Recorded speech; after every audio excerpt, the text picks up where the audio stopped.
मालिक ने कहा आज दिन से तुम काम धंधा छोड़ दो, तुम रोज जाओ सत्संग सुनने के लिए, और सत्संग सुन करके आओ, हमको सुनाओ, जो तुम्हारा तनख्वाह है ना वो तनख्वाह मिलेगा बैठे बैठे, लेकिन सत्संग छोड़ो मत, सत्संग जाओ सुनो और रात में हमको सुना।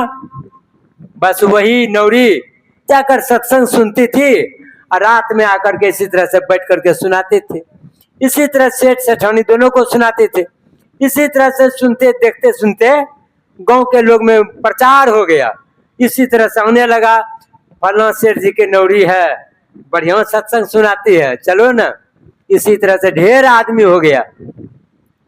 सबका विचार हुआ एक दिन, जो प्रवचन करता है ना उसका मंच होना चाहिए बढ़िया ऊंचा जगह पर, असुरता का मंच नीचे रहना चाहिए। सेठ वाला बात, इतना सुंदर बढ़िया मंच बना दिया, ऊंचा शोभने वाला मंच, और उस पर नौरी जो कि चौका बर्तन करती थी घर में, बच्चा सबको रोज रहवाते थे, तेल कपड़ा पहना करके तेल लगा करके स्कूल भेजते थे, ढाई का काम करते थे। आज वो मंच पर बैठ करके सबको सत्संग सुना रही है और सबको सत्संग सुनाते थे। और जब सत्संग समाप्त होता था, आरती लगते थे, तो सब कोई प्रणाम करने के लिए आते थे। और जब प्रणाम कर लेते थे तो सबको प्रणाम करते थे। सेठ सेठानी नहीं करेंगे प्रणाम, सबको प्रणाम किया सेठ सेठानी, वो भी सोचा कि हम काहे नहीं करेंगे, ये भी दोनों आकर के प्रणाम किया। देखिए नौरी जो कि बर्तन बासन मजते थे, आज देखिए मालिक मालकिनी दोनों प्रणाम करने के लिए आया। सत्संग के प्रभाव से, सत्संग में साधारण गुण है, यदि सत्संग करोगे जीवन आपका खिल उठेगा। हम अपना बात बताते हैं, जब हम मुखिया पद में खड़े हुए थे ना, पहले हम नौकरी रहते थे दवाई दुकान में, वो बगल वाला के यहाँ, तो हमको कहता था तोरा के कल को मुखिया में खड़ा हो, सोचे रे जीती जेते तो हम प्रणाम करबे, आखिर प्रणाम मुखिया जी कहल न पड़ता, के कल को तोरा मुखिया में खड़ा हो। गुरु महाराज के कृपा जीती गेलिए। अब हमरो मालिक दवाई दुकान के, हम नौकर, हम मंच पर चढ़ी के प्रवचन करे, नीचे में बैठल रहे, वही बात हम मिलाते हैं। ये सत्संग का प्रभाव है। आज बैठ करके मंच पर प्रवचन करते हैं, वो मालिक नीचा में बैठ करके सुनता है, किसका मत है? सत्संग का प्रभाव है। यदि सत्संग में रहोगे तुम्हारा जीवन उद्धार हो जाएगा। गोपीचंद के मां ने कहा था कि बेटा, जब आंख का आंसू गिरा था ना गोपीचंद के पीठ पर, तो मां को पूछा गोपीचंद ने, मां तुमको कौन सा विपत पर आज रो रही हो? कहा बेटा मेरा कोई विपत नहीं पड़ा है। कहा रोती हो क्यों? कहा कोई विपत नहीं पड़ा। कहा रोना तो दुख का कारण है ना, जब दुख होता है तब रोता है आदमी। कहा बेटा जैसा रूप तुम्हारा है ना, ऐसा ही रूप तुम्हारा पिताजी का था। बेटा तुम्हारा पिताजी भी संसार में नहीं रहा, बेटा तुम भी नहीं रहोगे। कहा मां इससे बचने का उपाय?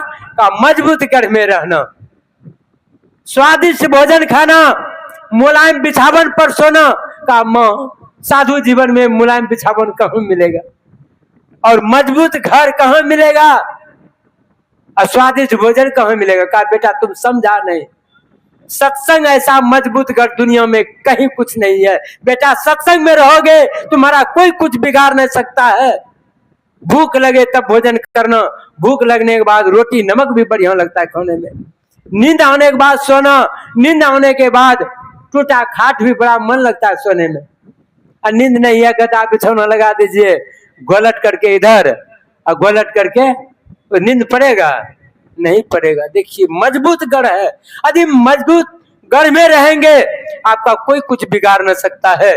सत्संग को अपनाइए। कहा सुनी आच रज करई जन कोई, सत्संगति महिमा नहीं गोई।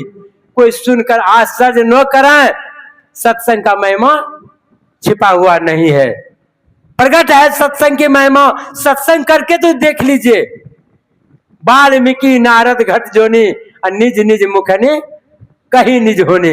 वाल्मीकि डाकू हत्यारे थे, नारद दासी पुत्र थे। अगस्त की उत्पत्ति नीच स्थान से हुई थी। आज सत्संग के प्रभाव से कितना बड़े महान ऋषि बन गए। किसके प्रभाव से?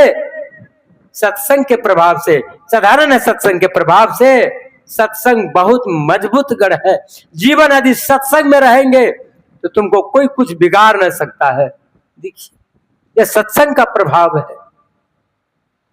मति की रति गति भूत भलाई, जब जही जतन जहां जही पाए, सो जानब सत्संग प्रभावो, लोकहु वेद न आन उपाओ।